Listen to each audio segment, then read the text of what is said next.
अस्सलाम वालेकुम जी। आज हम लोग इंशाल्लाह डिस्कस करेंगे थोड़ा कि बिज़नेस लॉ का जो पेपर है उसका पैटर्न क्या है और उसको किस तरह सॉल्व करना है। अभी तक हमने 3 चैप्टर्स पढ़ लिए हैं कॉन्ट्रैक्ट एक्ट के चैप्टर 2, 3 एंड 4। तो 4 की प्रैक्टिस से पहले अब थोड़ा सा हम आइडिया ले लेते हैं कि हमने जो थ्योरी के क्वेश्चंस हैं, जिसको हम रिप्रोडक्शन के क्वेश्चंस भी आमतौर पे कहते हैं, उनको हम बेस्ट वे में किस तरह सॉल्व कर सकते हैं और हमारी जो केस सिनेरियोज़ हैं, केस स्टडीज़ हैं, उसको हम किस तरह सॉल्व कर सकते हैं। तो अभी तक काफ़ी आइडिया आप लोगों को हो चुका होगा। स्टार्ट जब हमने किया था तो हमने कहा था कि ज़्यादा आपने फ़िलहाल परेशान नहीं होना अगर आपसे एग्जैक्ट उस तरह के आंसर्स जो होते हैं, सजेस्टेड आंसर्स हैं, उस तरह के नहीं बन रहे। तो फ़िलहाल आपने सिर्फ अपने अल्फाज में लिखने की कोशिश करनी है, थोड़ी थोड़ी आहिस्ता आहिस्ता करें। इंशाल्लाह जैसे जैसे आगे हम जाते जाएंगे, प्रैक्टिस करते रहेंगे, तो इंशाल्लाह उसमें काफ़ी ज़्यादा हमारी एक्सपर्टीज़ भी हो जाएंगी। ठीक है जी। तो आज बिस्मिल्लाह करते हैं बिज़नेस लॉ का गाइड टू सॉल्व एग्ज़ाम। आपने किस तरह एग्ज़ाम अपना सॉल्व करना है। सबसे पहले जी थोड़ा डिस्कस कर लेते हैं। वैसे ऑल्दो हमने फर्स्ट लेक्चर में अपने किया हुआ डिस्कस के आई कैप का जो बिज़नेस लॉ का पेपर है उसका पैटर्न क्या होता है। हमें पता है कि जी पैटर्न के अंदर हमारा एक तो 15 मार्क्स के हमें एमसीक्यूज़ आ जाते हैं, ठीक है, मल्टीपल चॉइस क्वेश्चंस, इसका हमें है आइडिया। देन हमें पता है कि थ्योरी जिसको हम कहते हैं, या रिप्रोडक्शन, या आम अल्फाज में हम रट्टा भी कह देते हैं इसको, लेकिन हम इंशाल्लाह जिस वे में पढ़ रहे हैं हमें क्रैम करने की उतनी नीड नहीं होगी। हम अपने कॉन्सेप्ट्स के ऊपर फोकस करते हुए करेंगे, लेकिन स्टिल ये स्टूडेंट्स की अपनी चॉइस होती है, स्टूडेंट्स जिस तरह करना चाहें। कुछ लोग होते हैं वो क्रैमिंग में बहुत ज़्यादा कन्वीनियंट होते हैं, उनको ईजी लगती है क्रैम करना, तो वो उस तरह भी कर सकते हैं। तो तकरीबन थ्योरी या रिप्रोडक्शन के जो क्वेश्चन हैं वो ऑलमोस्ट 35 मार्क्स अप्रोक्सीमेटली, कभी 30, कभी 40, कभी 42, कभी 32, 33, 37, इस तरह इतने मार्क्स के ये वाले क्वेश्चंस आ जाते हैं। ठीक है जी। और देन हमारी होती है केस सिनेरियोज़, केस स्टडीज़। सबसे ज़्यादा जो ट्रिकी एरिया है वो ये कंसिडर किया जाता है, क्योंकि हमें आदत नहीं होती।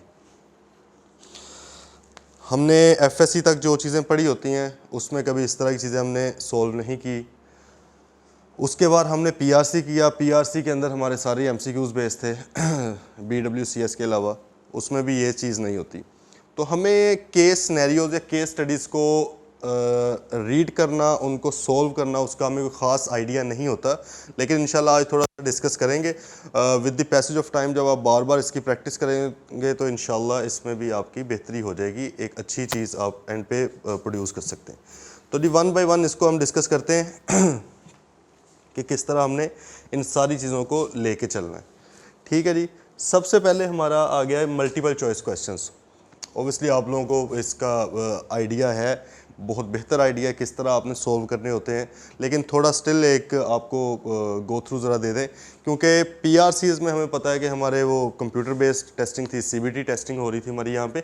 लेकिन इधर कैफ में आके, और स्पेशली जिनका फर्स्ट टाइम है जिनकी कैफ में, उनके लिए थोड़ी सी हल्की फुल्की मुश्किल आ सकती है। तो उसको हम देखने के लिए ये चीज़ कर लेते हैं, क्योंकि यहाँ पर अब जो पेपर है वो रिटन पेपर है, वो लिखने वाले पेपर हैं, ऑनलाइन पेपर उस तरह एसच नहीं है। तो जी मल्टीपल चॉइस क्वेश्चंस हैं, हर क्वेश्चन के ऑब्वियसली 4 ऑप्शंस होते हैं वो हो सकते हैं। देन आपने इसका जो जवाब देना है उसमें आपने have to give answers on the answer sheet. Answer जो शीट है उसके ऊपर देना है आपने। इसमें कोई बबल्स जो होते थे पहले, बबल्स टाइप आप कहते थे फिल करना सर्कल्स को, या ऑनलाइन फिल करना, वो ऐसा कोई चीज़ नहीं है। तो आंसर शीट आपके पास होगी, जो पेपर होता है प्रॉपर, उसके ऊपर ही आपने इसको करना है। Just right all question numbers in sequence. Number 15 होते हैं, तो 1 2 3 4 5 6 इस तरह आप लिखते जाएं और उसके अगेंस्ट उसका जवाब लिखते जाएं। ये मैंने आपके लिए थोड़ा सा एक यहाँ पे इलस्ट्रेशन दे दी है। जैसे क्वेश्चन 1 2 3 4 5 इस तरह आप लिखते जाएं और उसके सामने सिर्फ आपने ऑप्शंस लिखते रहें, ए है, बी है, सी है, डी है, वट एवर, तो वो आप इस तरह लिख देंगे। ठीक है जी। No need to rewrite whole statement. भाई दोबारा उधर से छापनी नहीं है आपने पूरी की पूरी स्टेटमेंट। मिसाल के तौर पे ए चीज़ है, अगर आप आगे लिखते हैं जी acceptance must be unqualified unconditional, ये चीज़ें नहीं लिखनी है अब आगे। ठीक है, सिंपल आपने क्या करना है, जो ऑप्शन है ए बी सी डी, क्योंकि जाहिर है जब आप वो चीज़ लिखेंगे तो बिला वजह की वो चीज़ है वो रिक्वायर्ड ही नहीं है, और प्लस उसमें टाइम भी आपका वेस्ट होगा। तो नो नीड ऑफ दैट। आप सिंपल क्या करें, अपनी नंबरिंग करें क्वेश्चंस की पेपर के अंदर, दरमियान में चाहे एक लाइन लगा लें या चाहे ना भी लगाएं, तो सिंपल आगे उसके आपने ए बी सी डी जो भी आपको करेक्ट ऑप्शन लग रहा है, तो ये आपको फुल मार्क्स देगी ये चीज़ अगर आपका ऑप्शन करेक्ट हुआ। ठीक है, तो no need of that whole statement, simple बस इसको इस तरह चीज़ को रखें। ठीक हो गया जी। देन हमारी सेकंड चीज़ आ गई कि बाकी के जो 85 मार्क्स के क्वेश्चन हैं उसमें से मेजॉरिटी आपकी तो केस सिनेरियोज होंगे, लेकिन काफ़ी ज़्यादा क्वेश्चंस जो हैं 35-40 मार्क्स के वो आपके रिप्रोडक्शन या थ्योरी के क्वेश्चंस या आप रट्टा जिसको कह सकते हो उसके भी आते हैं। ठीक है, तो सबसे पहली चीज़ तो ये है कि आपको आइडिया होना चाहिए कि रिप्रोडक्शन का क्वेश्चन कौन सा है और आपका केस सिनेरियो का क्वेश्चन कौन सा है और आपने उसको किस तरह डील करना है। ठीक है, तो थोड़ा सा हम आइडिया लेते हैं। जो पास पेपर्स हैं हमने उनको ज़रा अच्छे से गो थ्रू किया है, स्टडी किया है मैंने, तो उसकी बेस पर एक ये अप्रोच है कि आप किस तरह थोड़ा सा आइडिया ले सकते हो सिर्फ क्वेश्चन को देख कर कि आपकी अप्रोच कौन सी होनी चाहिए, क्या रिप्रोडक्शन की होनी चाहिए या केस सिनेरियोस की होनी चाहिए। अच्छा, इससे पहले मैं आपको छोटी सी बात ये बताता हूँ कि बिज़नेस लॉ का जो पेपर है कोई एज सच बहुत ज़्यादा एक्सटेंसिव पेपर नहीं आता कि आप वहाँ पे बिल्कुल हाथ पाँव फूल जाएंगे जी 3 घंटे के अंदर पेपर किस तरह सॉल्व होगा। वो इंशाल्लाह हो जाता है सॉल्व। 3 घंटे का आपका पेपर होता है, एडिशनल टाइम 15 मिनट्स का आपको मिलता है कैफ में, ये जो कि PRC में नहीं होता था। तो ये एक नई चीज़ आप यहाँ पे एक्सपीरियंस करेंगे। 15 मिनट्स पहले आपको पेपर दे दिया जाता है, उसको भी किस तरह यूज़ करना है वो फिर मैं जब एग्ज़ाम्स आएंगे आपके तो उससे पहले हम उसको डिस्कस करेंगे। अभी क्योंकि आप फुल पेपर नहीं कर रहे तो फ़िलहाल हम जो क्वेश्चंस अपने टेस्ट में किया करेंगे उसके हवाले से मैं आपको गाइड कर रहा हूँ। तो इंशाल्लाह एंड पे हम जाके उस चीज़ को भी डिस्कस करेंगे कि आपने एडिशनल टाइम जो आपको 15 मिनट्स मिलते हैं रीडिंग टाइम जिसे हम कहते हैं, बेस्ट वे उसका किस तरह यूटिलाइज़ करने का। हाउएवर हम डिस्कस कर रहे थे कि 3 घंटे मोर देन सफिशेंट होते हैं, तो घबराना नहीं है, बिल्कुल इजी होके पेपर इंशाल्लाह हम लोगों ने करना है। तो अब आपके सामने ये क्वेश्चन आ गया MCQs वाले, तो ज़ाहिर है देख कर नज़र आ जाएगा कि यार ये MCQs के। ठीक है, यहाँ पे थोड़ा सा कभी कभी मसला आता है कि क्या केस सिनेरियो है या रिप्रोडक्शन का क्वेश्चन है। तो आम तौर पे सबसे पहले हमने उसको आइडेंटिफाई करना है। आइडेंटिफिकेशन के कुछ 3-4 चीज़ें हैं वो हम देख लेते हैं। सबसे पहले अगर reproduction questions are usually short, आमतौर पे 1-1.5 लाइन का होता है। ठीक है, मिसाल के तौर पे डिफाइन एक्सेप्टेंस, इस तरह क्वेश्चन होगा। Enlist the essentials of a valid acceptance, इस तरह का क्वेश्चन आ सकता है। ठीक है, offer when is an offer assume to be revoked, ये चीज़ आ सकती है आपकी। ठीक है, तो इस तरह की सिंपल 1-1.5 लाइन का क्वेश्चन आपका आमतौर पे रिप्रोडक्शन का होता है। तकरीबन 90-95% ऑफ टाइम ये चीज़ें हिट करती हैं। कभी कभार ऑब्वियसली हो भी जाता है कि ऊपर नीचे, लेकिन मोस्ट ऑफ द टाइम क्योंकि यही चीज़ करती है क्लिक, तो हम इसी के हिसाब से फिर आगे अपनी अप्रोच बनाते हैं। While case scenarios are usually long, ये होते नहीं, आमतौर पे कोई 8-10 लाइन के भी हो सकते हैं। अगर लंबा बड़ा क्वेश्चन आ गया तो 4-5 पैराग्राफ्स में भी हो सकते हैं। ठीक है, तो अगर आप आइडेंटिफिकेशन की बात करें तो फर्स्ट जो इंस्टेंस है, जैसे ही आपने चीज़ को देखना है, अगर तो वो काफ़ी ज़्यादा लेंथी है तो आप आम तौर पे अज्यूम कर सकते हैं कि that is a scenario based question. ठीक है, और अगर वो 1.5-2-2.5 लाइन की है तो हमें वहाँ से आइडिया हो सकता है कि भाई ये क्या चीज़ है, आपकी रिप्रोडक्शन या थ्योरी का या क्रैम जिसको आप कह सकते हो उसका क्वेश्चन है। ठीक है, हम आगे जाके अभी डिस्कस करेंगे कि आपने सॉल्व भी इनको किस तरह करना, फिलहाल हम आइडेंटिफाई कर रहे हैं। देन जी रिप्रोडक्शन क्वेश्चन, दूसरी आइडेंटिफिकेशन क्या है, डिस्टिंक्शन दोनों में क्या है। Reproduction question usually don't provide information about parties और ट्रांजैक्शंस बिटवीन देम। रिप्रोडक्शन का जो क्वेश्चन होगा उसके अंदर ऐसे कुछ नहीं होगा मिस्टर असलम ने अकरम को कहा ये वो, इस तरह की कोई चीज़ नहीं होगी। आम तौर पे ट्रांजैक्शंस कोई नहीं बताई होंगी कि ये हुआ है, उनके दरमियान ये रिलेशनशिप है, एज सच कुछ चीज़ें ख़ास नहीं होती इसमें, जबकि केस सिनेरियोज के अंदर होता ही है। आपको पता है हमने जितने भी क्वेश्चंस किए हैं अभी तक, जो 2-3 चैप्टर्स के हमने, तो उसमें हम ये चीज़ें डिस्कस करते आए हैं कि एक माइनर है बंदा वो मेजर के साथ एग्रीमेंट कर रहा है, एक कोई अनसाउंड माइंड पर्सन है उसने ये किया, मतलब पूरी एक सिचुएशन बनाई जाती है वहाँ पे, क्रिएट की जाती है। ठीक है, तो ये सेकंड आ गया एक डिस्टिंक्शन दोनों चीज़ों में।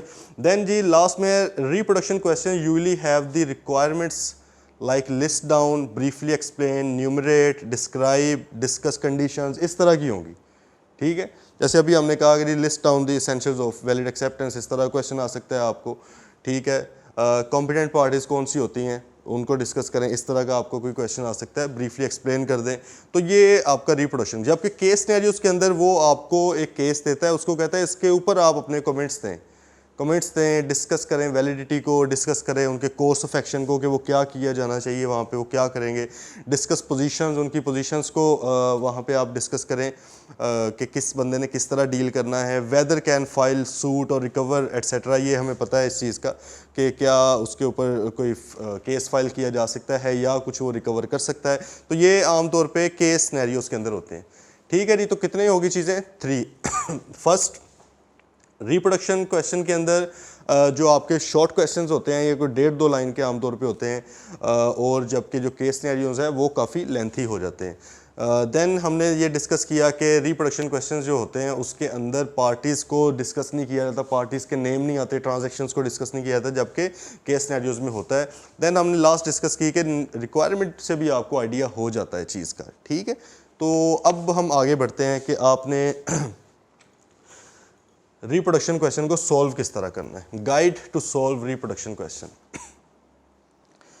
ये चीज़ हमें काफ़ी ज़्यादा इसका एक्सपीरियंस है करने का, क्योंकि थ्रू आउट आवर स्टडी हमने काफ़ी बार ये चीज़ें की हुई हैं। मैट्रिक हो जाए, आपका एफएससी वगैरह हो जाए, इंटर हो जाए, उसमें हमने काफ़ी ज़्यादा चीज़ें इसी तरह के क्वेश्चन हम करते हैं, क्योंकि उधर केस स्टडीज़ तो आती नहीं है। तो स्टिल एक आपको हेल्प आउट करने के लिए अपने एक्सपीरियंस से भी और जो पास पेपर्स के एक्सपीरियंसेस हैं उनके थ्रू भी कि किस तरह किया जाना चाहिए। सबसे पहले केयरफुली रीड द रिक्वायरमेंट। भाई रिक्वायरमेंट जो है ना उसको बड़े ही ध्यान से, बड़े ही गौर से आपने पढ़ना है, तसल्ली से। मैंने आपको पहले अभी बताया कि टाइम बहुत होता है, ठीक है, आपने उसको यूटिलाइज़ करना है, कॉन्फिडेंट रहना है और बड़ा केयरफुली रिक्वायरमेंट को पढ़ना है कि भाई रिक्वायरमेंट असल में है क्या। कई बार होता है वो एक्सप्लेनेशन चीज़ की मांगता है, कई बार होता है वो कहता है कि सिर्फ मुझे बुलेट पॉइंट्स दे दो, कई बार आप जो एग्जैक्ट रिक्वायरमेंट होती है वही नहीं समझ पाते।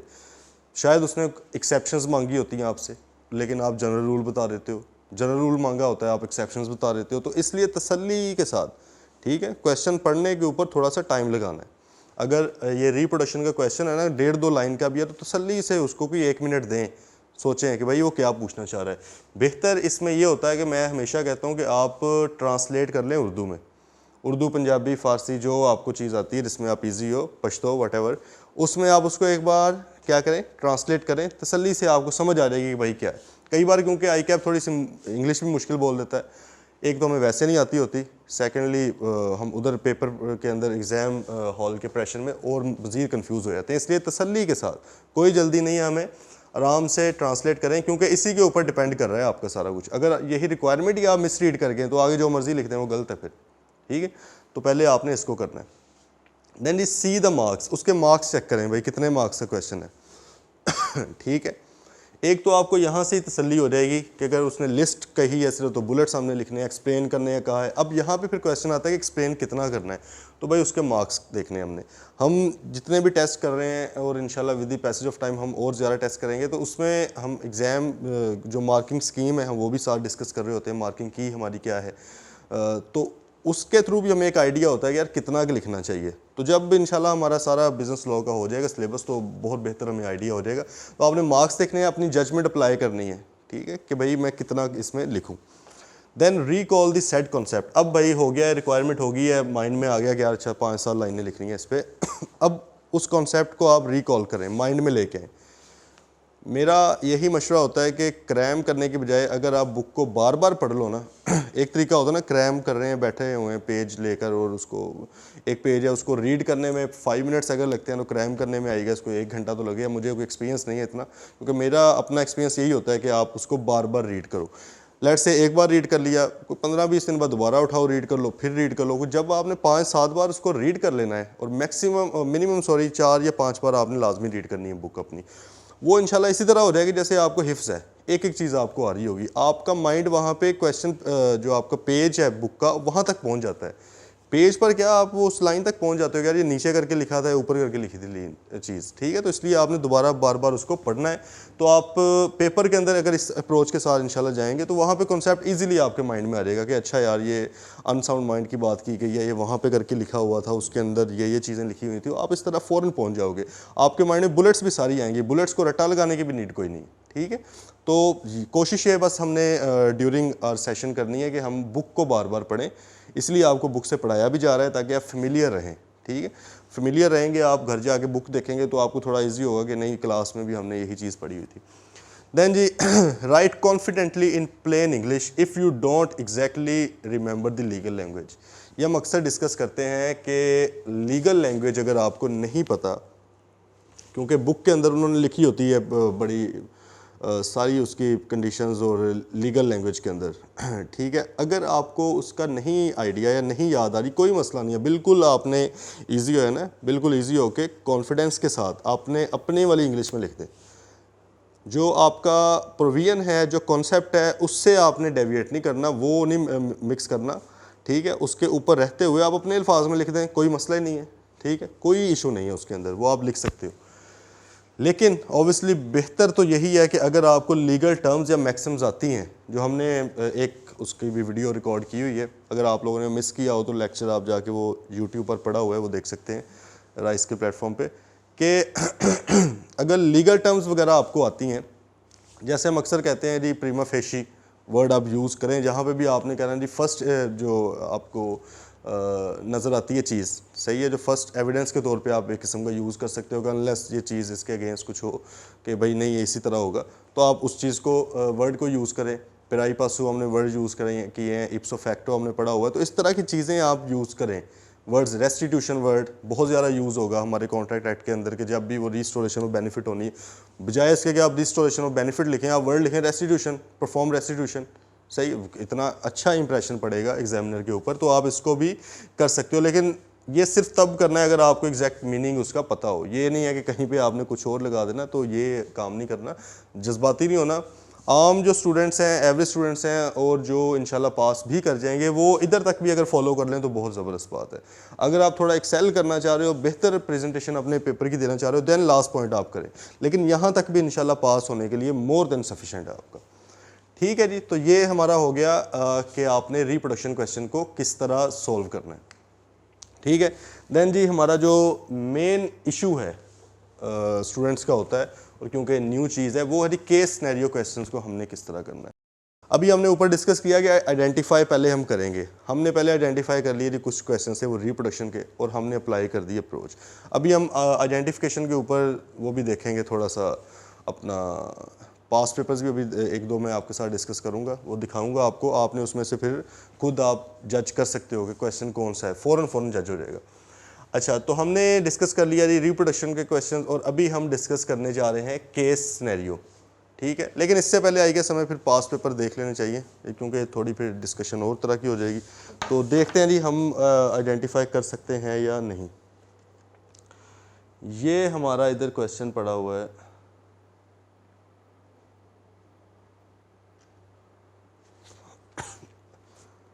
स्पेशली ये पेपर उनके लिए जो फर्स्ट टाइम इसका आई कैफ का पेपर दे रहे होंगे, ठीक है। इस तरह अगर ये आपको पेपर आना है, ये आई कैफ लिखा हुआ है, आई कैप का लोगो है, डेट है, ये है स्प्रिंग 2023, पिछला पेपर जो अभी लेटेस्ट हुआ है वो पेपर है। 3 घंटे यानी 100 मार्क्स का पेपर है। एडिशनल रीडिंग टाइम 15 मिनट्स, ये आपको पहले पेपर दे दिया जाता है, 15 मिनट्स आप इसको रीड कर सकते हो। उसको बेस्ट वे में कैसे यूटिलाइज़ करना है वो हम जब एग्ज़ाम्स हमारे इंशाल्लाह करीब होंगे तो उसके वक्त हम इंशाल्लाह इसको डिस्कस करेंगे। तो 15 मिनट्स आप पहले रीड करते हो, उसके बाद आपको पेपर वो जो आंसर शीट्स हैं वो प्रोवाइड की जाती हैं। यहाँ पर ये जो क्वेश्चन चीज़ें लिखी हुई हैं, आंसर ऑल 10 क्वेश्चन, का मतलब है कि सिलेक्टिव क्वेश्चंस नहीं होते, सिलेक्शंस नहीं होती। इस तरह आमतौर पे एफएससी वगैरह में हमने किए होते हैं कि शायद 5 में से 3 करें या 4 करें, इस तरह यहाँ पर नहीं है, क्योंकि आई कैप डिस्करेज करता है जी सिलेक्टिव स्टडी को। आपने सिलेक्टिव स्टडी नहीं करनी, बेशक आपको कोई चीज़ बहुत ज़्यादा नहीं भी आती तो कोई मसला नहीं है इसमें, लेकिन आपको सारा कुछ थोड़ा थोड़ा ज़रूर आना चाहिए, ठीक है, हल्का फुल्का आपको सारा कुछ आना चाहिए। कोई क्वेश्चन आपने मिस नहीं करना। 100 मार्क्स का इंशाल्लाह आपने पेपर करके आना है। जब 100 मार्क्स का पेपर हो जाएगा उसमें बहुत ही कम चांसेस हैं कि हम फेल हो, ठीक है। तो हमारी कोशिश होगी पूरे के पूरे क्वेश्चंस करने हैं। बेशक कोई भी क्वेश्चन बहुत अच्छा हम ना करें, इसलिए हम चाहते भी नहीं हैं, क्योंकि देखें 50% हमने मार्क्स लेने हैं। अगर क्वेश्चन आपके 70-80% हो रहे हैं सही, ठीक है, तो बस मोर देन सफिशिएंट है, कोई मसला नहीं उसमें। तो देन उसने कहा जी answer in black pen only, ये भी हमें पता है कि हमने ब्लैक पेन में करना है, तो इसलिए बेहतर ये है, आप लोगों को एडवाइस ये है अभी से कोई ब्लैक पेन ले लें, उससे लिखना स्टार्ट करो। कोई पेन भी कोई चूज़ कर लें, जैसे कोई पियानो का ले लें या क्लिपर वगैरह या वट एवर, जो भी आपको पसंद है, जिस पे आपका हाथ सेट हो, ताकि अभी से आपका हाथ बिल्कुल सही हो जाए। क्योंकि कैफ में और आगे CFAF वगैरह में आपके जो पेपर हैं आगे जाके तो खैर अब वो ऑनलाइन भी हो गए, लेकिन कैफ में फ़िलहाल आपके सारे क्या पेपर हैं जी इसी के साथ आपने करने हैं, ठीक है। तो ब्लैक पेन आप यूज़ करें और कोई पेन अभी से चूज़ कर लें। देन जी multiple choice question must be answered in answer script only. ये जो हमने चीज़ डिस्कस किया उसने कहा ओनली भाई कि सिर्फ आंसर स्क्रिप्ट के ऊपर करना है, ये ना हो गया आप अपने पेपर के ऊपर करके आ जाए और बाद में आके आपको याद है कि भाई वो पेपर तो उसने लिया नहीं है, जवाब तो मेरे पास ही रह गए, ठीक है। तो इस तरह नहीं आपने करना। आंसर शीट जो आपकी है उसमें नंबरिंग लिखें 1 2 3 4 क्वेश्चंस की और आगे उसका लिखें, और वो उसमें बेहतर ये है कि क्वेश्चन सारे ही 1 to 15 एक सीक्वेंस के अंदर, ये ना हो कि जिस तरह जी पहले आता है क्वेश्चन 1 नंबर लिखा उसका B ऑप्शन, अब डायरेक्ट पहुंचो 10वें सवाल पे, इस तरह नहीं करना, इजी रखें एग्जामिनर के लिए। और आगे जाके भी जो आपके क्वेश्चन होंगे जो बाकी 85 मार्क्स के हैं, हर क्वेश्चन नए पेपर से नए पेज से स्टार्ट करना, बेशक वो 2 लाइन का जवाब हो, ठीक है, 1 लाइन का भाई जवाब हो, सिर्फ यस नो वाला जवाब, हालांकि इस तरह के नहीं आते, लेकिन मैं आपको सिर्फ एक्सट्रीम सिचुएशन बता रहा हूँ कि कोई भी 1-1.5 लाइन का भी जवाब हो ना आपका, स्टिल आपने लिख दिया क्वेश्चन 2 पार्ट B, जवाब लिखा 2 लाइन का 3 लाइन का, अब अगला जो है पार्ट C, अगले पे भाई जाओ पेज पे, उससे अगले पेज पे जाओ, कोई टेंशन नहीं। ICAP आपको अलाउ करता है ये चीज़, ICAP बल्कि रेकमेंड आपको करता है कि आपने हर जो आंसर है जो क्वेश्चन है वो नई शीट से आपने स्टार्ट करना, ताकि एग्जामिनर के लिए बड़ा ईजी हो ना, वो ईजिली पहुँच सके वहाँ पर। तो ये भाई आपके ये हमें आइडेंटिफाई हो जाएंगे, ये MCQs हैं ज़ाहिर है, ठीक है। ये आगे देखें मार्क्स वगैरह आपको लिखे होते हैं, कोई 2 मार्क्स का, कोई 1 मार्क का, इस तरह,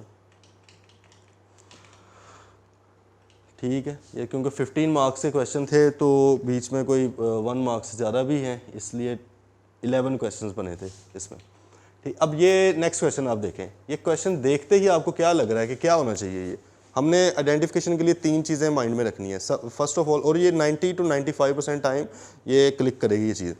पहली चीज़ हमारी क्या थी कि भाई रिप्रोडक्शन के क्वेश्चन होते हैं 1.5-2 लाइन के, 3 लाइन के, ठीक है, मतलब तो बहुत ज़्यादा पैराग्राफ्स नहीं होते, और केस सिनेरियोज में हमने कहा था पैराग्राफ्स होते हैं, बड़े बड़े लॉन्ग पैराग्राफ्स होते हैं। दूसरी हमने एक चीज़ डिस्कस की हुई है कि आपका जो रिक्वायरमेंट्स हैं, आपने रिक्वायरमेंट्स को स्टडी करना है ठीक से, सही है कि रिक्वायरमेंट्स के अंदर क्या है। और एक हमने चीज़ डिस्कस की हुई है कि जो केस स्टडीज़ होती हैं, केस स्टडी के अंदर जो पार्टीज़ के नाम है, पार्टीज़ के रिलेशनशिप्स हैं, वो भी होते हैं। बहुत ही रेयर केस होता है कि पार्टीज़ के नेम वगैरह आ रहे हैं, एंड पे आगे वो सिंपल रटे वाला सवाल पूछ ले, ये रेयर होता है, ठीक है। इतनी एफर्ट नहीं करता ICAP, अगर उसने रिप्रोडक्शन का क्वेश्चन नहीं करना तो सिंपल वो क्वेश्चन करेगा। तो ये देखने से हमें क्या लग रहा है, बज़ाहिर हमें ये चीज़ लग रही है आपकी केस सिनेरियो आपको लग रहा है। ये आप देख लें, उसने हारून नाम आ गया जी पार्टीज़ का, ठीक है, हारून का नाम आ गया, एजेंट का नाम शाम आ गए, और इसने यहाँ पर लिखा briefly explain Haroon's authority in respect, मतलब उसकी अथॉरिटी को बताएं, उसको डिस्कस करें।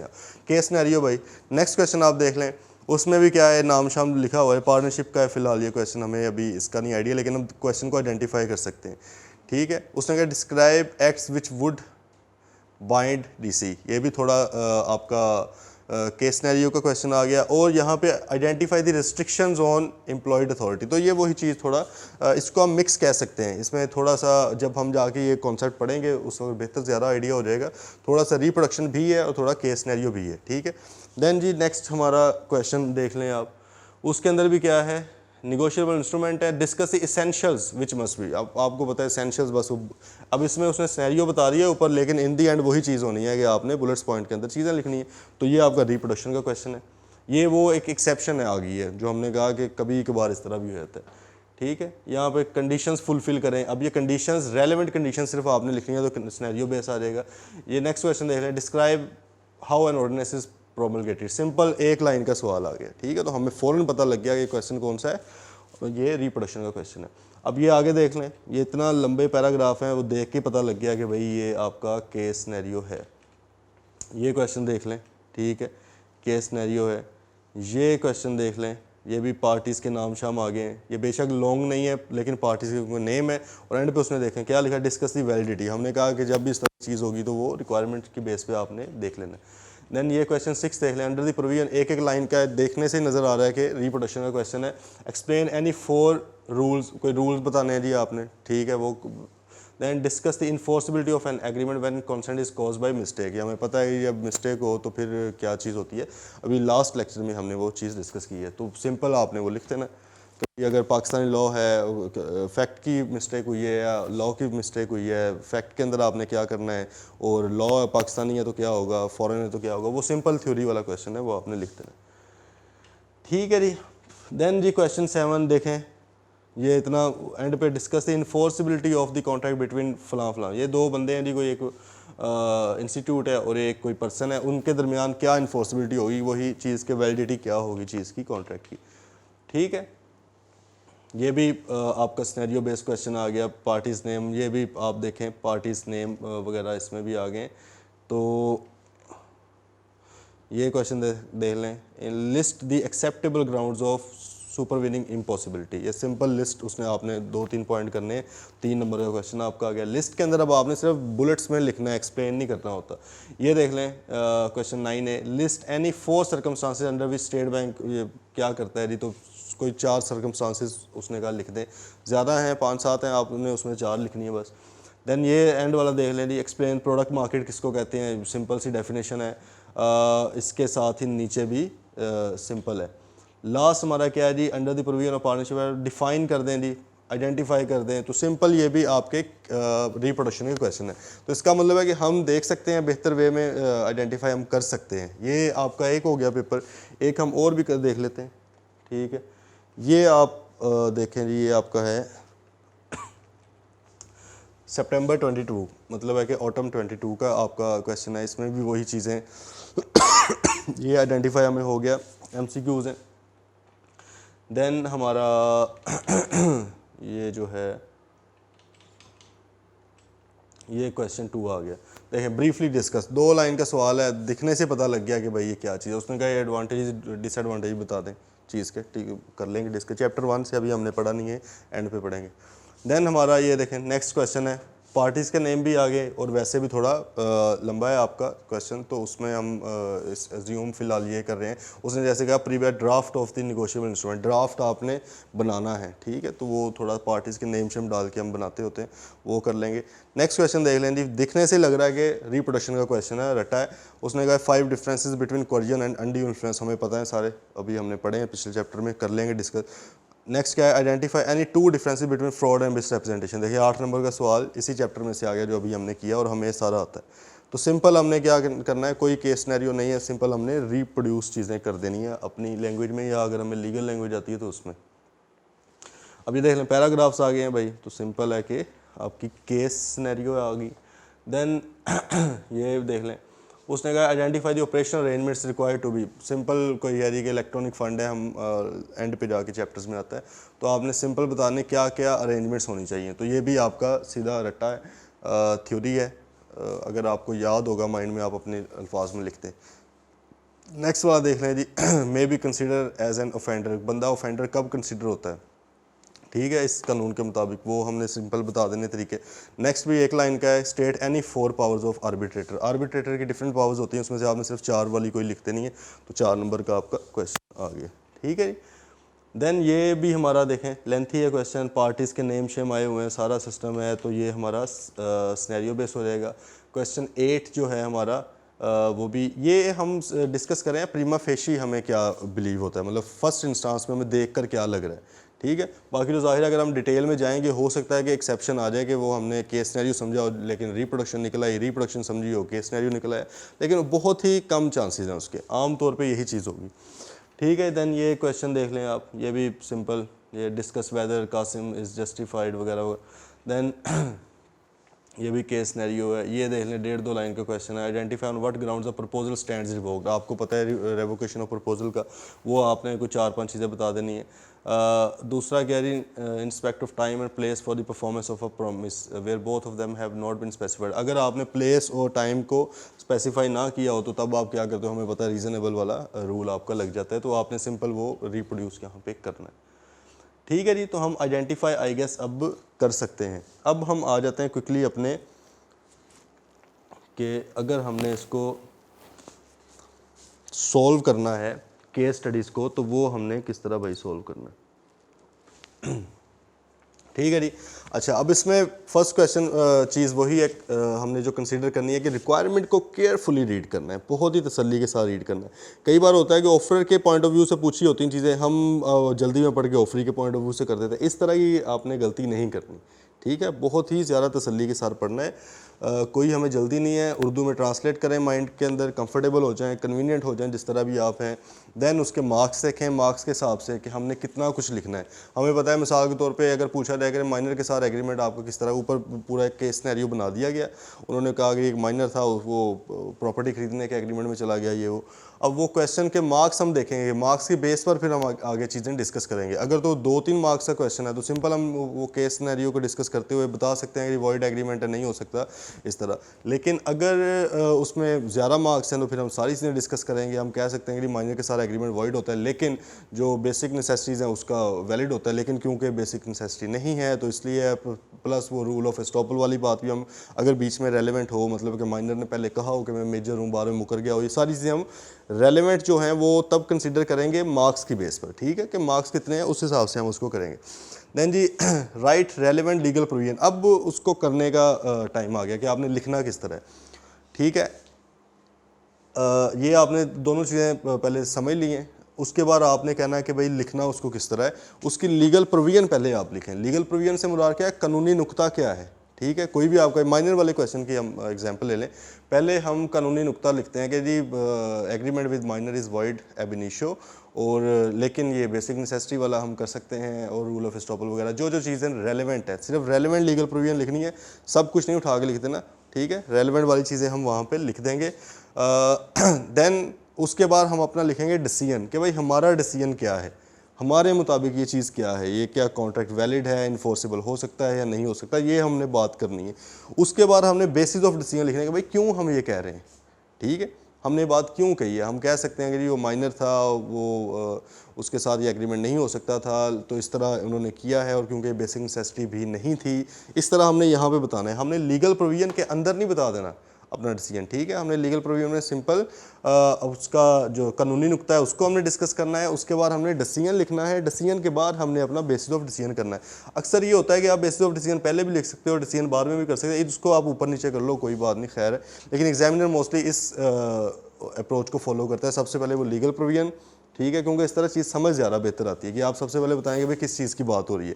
सेकंड नंबर पे आप बताएं कि भाई आपका डिसीजन क्या है। थर्ड पे आप बताएंगे आपका ये डिसीजन क्यों है, बेसिस फॉर योर डिसीजन, ठीक है जी। तो ये चीज़ होगी।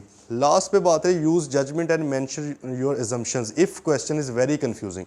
अगर भाई सिचुएशन इस तरह की है कि क्वेश्चन है साइलेंट थोड़ा सा किसी चीज़ के बारे में, या कंफ्यूजिंग है, ठीक है, तो तब आप अपनी अजम्पशन ले सकते हो। अजम्पशन से मुराद खुद से आप कुछ अज्यूम करो, लेकिन इट मस्ट बी रिटन, वो लिखना है वहाँ पे। अगर आप लिखे बगैर ही अपना कोई जवाब दे देंगे अपने माइंड में सोच के, तो वो एग्जामिनर ज़ाहिर कांटा मार देगा अगर उसने किसी दूसरे एंगल से पूछा हुआ सवाल।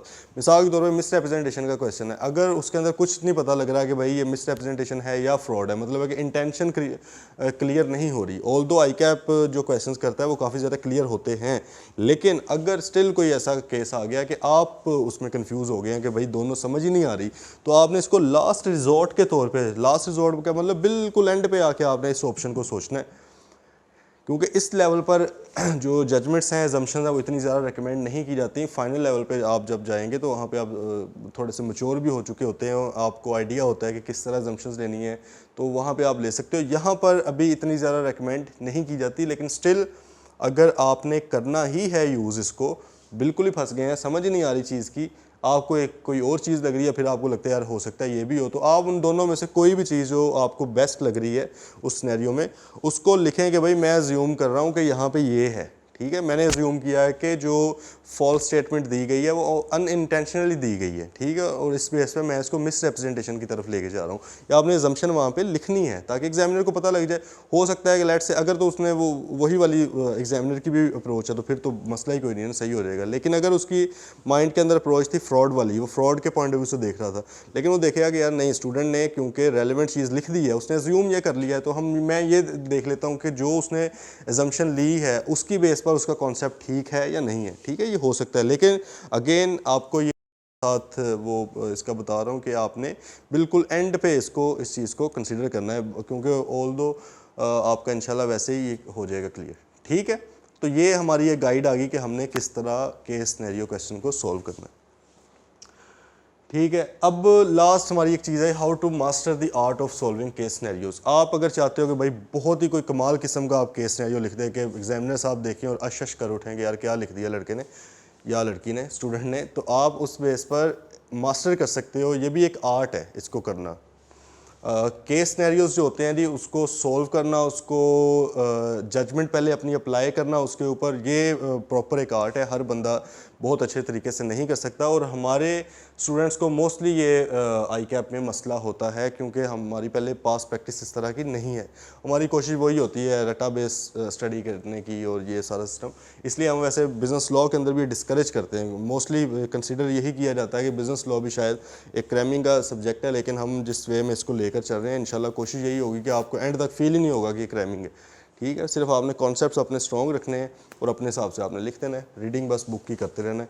तो खैर अब आ जाएं जी, अगर आप चाहते हो कि जी सिनेरियो बेस्ड क्वेश्चन 50 मार्क्स के अगर सिनेरियो बेस आ गए हैं तो उसमें से 45 प्लस में ले लूँ इंशाल्लाह। तो उसके लिए क्या है, सबसे पहले तो कॉन्सेप्चुअली पढ़ें, रट्टे को छोड़ दें भाई, रट्टे में कुछ नहीं रखा। रट्टे का एक नुकसान ये है क्रैमिंग का कि ये फाइनल लेवल पर जाके आपको बहुत नुकसान पहुंचाएगा, क्योंकि आपने सिर्फ कैफ तो नहीं करना, ऑब्वियसली आगे जाके आपने CFAP MSAs भी करने हैं इंशाल्लाह, वो भी आपने क्लियर करने हैं। असल गोल तो वो चीज़ है, ये तो एक सीढ़ी वहाँ पे जाने के लिए है ना।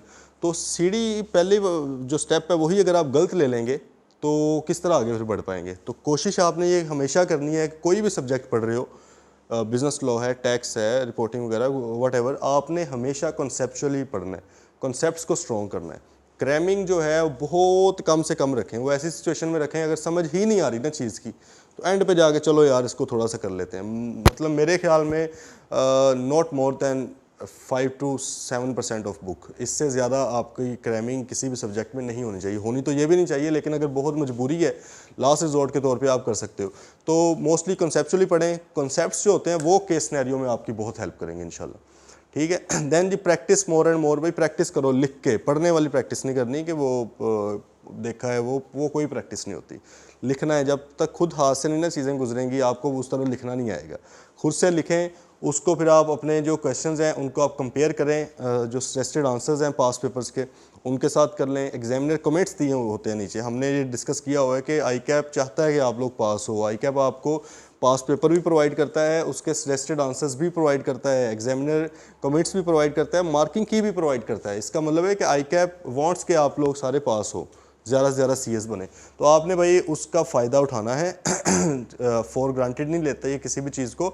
अगर आपको प्रोवाइड की गई ये चीज़ तो आप उसका फ़ायदा उठाएं, एग्जामिनर कमेंट्स पढ़ें, देखेंगे यार मोटी मोटी कौन सी गलतियाँ हैं और वो नेक्स्ट क्वेश्चन में ना रिपीट करें। सही है, तो यहाँ एक ये चीज़ हो सकती है। Then strong grip on legal maxims, अगर आप वाकई चाहते हो कि मज़ा आ जाए लिखने का कि भाई केस सिनेरियो कोई सॉल्व किया है, अगला बंदा पढ़ के कहे यार क्या इस बंदे ने खूबसूरत तरीके से लिखा है, तो देन आपकी जो लीगल मैक्सिम्स हैं जो हमने डिस्कस की हुई हैं उसके अलावा भी अगर आप कोई करना चाहें तो उसके ऊपर बड़ी ग्रिप होनी चाहिए। आप वर्ड बोलें तो आपको पता हो कि मैं क्या बोल रहा हूँ, आप लिखें आपको पता हो यार इसका क्या मतलब है।